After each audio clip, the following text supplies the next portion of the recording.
சிவபுராணம். பார்வதி தேவி எம்பெருமானை காண கைலாயத்திலிருந்து வருகை புரிதல்.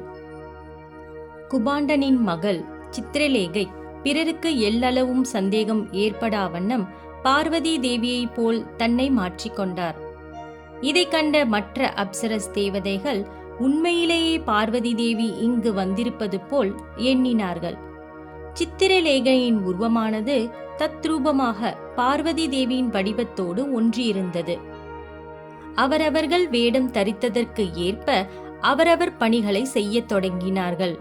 அதாவது நந்திதேவர் வேடம் தரித்து இருந்த ஊர்வசி முன்னே செல்ல, மற்ற தோழிகள் பார்வதி தேவியான சித்திரலேகையை சிவபெருமானிடம் அழைத்து கொண்டு சென்றனர். பார்வதி தேவியின் வருகையை கண்ட அந்த கணப்பொழுதில் அங்கு குழுமியிருந்த அனைத்து தேவர்களும் முனிவர்களும் எழுந்து நின்று மரியாதை அளித்தனர். பின்பு கைலாய நாயகியான பார்வதி தேவி வந்துவிட்டார் என்ற செய்தி அங்கிருந்த அனைவருக்கும் பரவியது. பார்வதி தேவி செல்லும் வழியில் இருந்த அனைத்து முனிவர்களும் பார்வதி தேவியின் வேத கோஷங்களை எழுப்பி வரவேற்று மகிழ்ந்தார்கள்.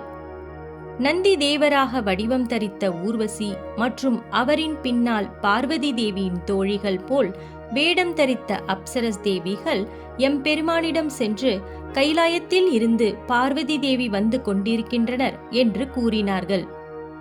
இங்கு வந்திருப்பவர் யார், தன் முன் நிற்பவர் யார் என்று அனைத்தும் அறிந்த சிவபெருமான் அப்சரஸ் தேவதைகளின் செயல்களால் இங்கு கூடியிருப்போரின் மகிழ்ச்சி பாதிக்கப்பட விரும்பாத சிவபெருமான் தாமும் ஒரு திருவிளையாடலை நிகழ்த்த விரும்பினார். ஆகவே எவ்விதமான சந்தேகமும் ஏற்படா வண்ணம் பார்வதி தேவியரின் உருவமெடுத்த வருகை தந்து கொண்டிருந்த சித்திரலேகையை அழைத்து வர சென்றார் எம்பெருமான். பின் தேவியை கண்டு, உன் வருகைக்காகத்தான் இங்கு அனைவரும் காத்திருக்கின்றோம் என்று கூறி சித்திரலேகையின் கைகளை பிடித்து அழைத்து சென்று பலவித மலர்கள் அலங்கரிக்கப்பட்டிருக்கும் மஞ்சத்தில் தனக்கு அருகில் அமர வைத்து தானும் அமர்ந்தார் சிவபெருமான். அவரவர் இடத்திற்கு தகுந்த மாதிரி அவர்கள் பணிகளை செய்ய தொடங்கினார்கள். அதாவது சிலர் நடனமாடியும், சிலர் பாடல் பாடியும், சிலர் நகைத்தும், சிலர் விளையாடிக் கொண்டும் இருந்தனர். இங்கு நடப்பவை அனைத்தும் அறிந்த எம்பெருமான் எதையும் வெளிக்காட்டாமல் அமைதியுடன் நிகழ்ந்தவனவற்றை பார்த்து கொண்டிருந்தார்.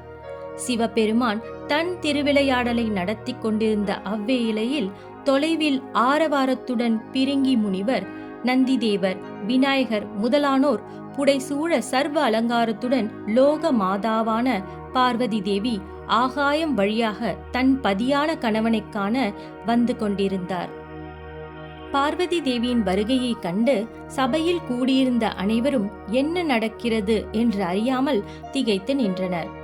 எம்பெருமான் அருகில் பார்வதி தேவி அமர்ந்து இருக்கையில் அங்கு வருகை தருபவர் யார் என புரியாமல் சபையில் கூடியிருந்த அனைவரும் திகைத்து நின்றனர்.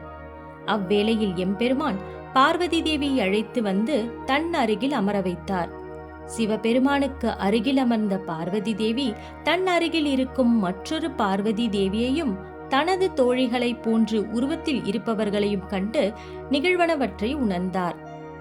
பின்பு எதையும் வெளிக்காட்டிக் கொள்ளாமல் தனது பரிவாரங்களைப் போலவே இங்கும் பரிவாரங்கள் இருப்பதைக் கண்டு தனது தோழிகளிடம் இவர்கள் யார் என ஆலோசித்துக் கொண்டிருந்தார்.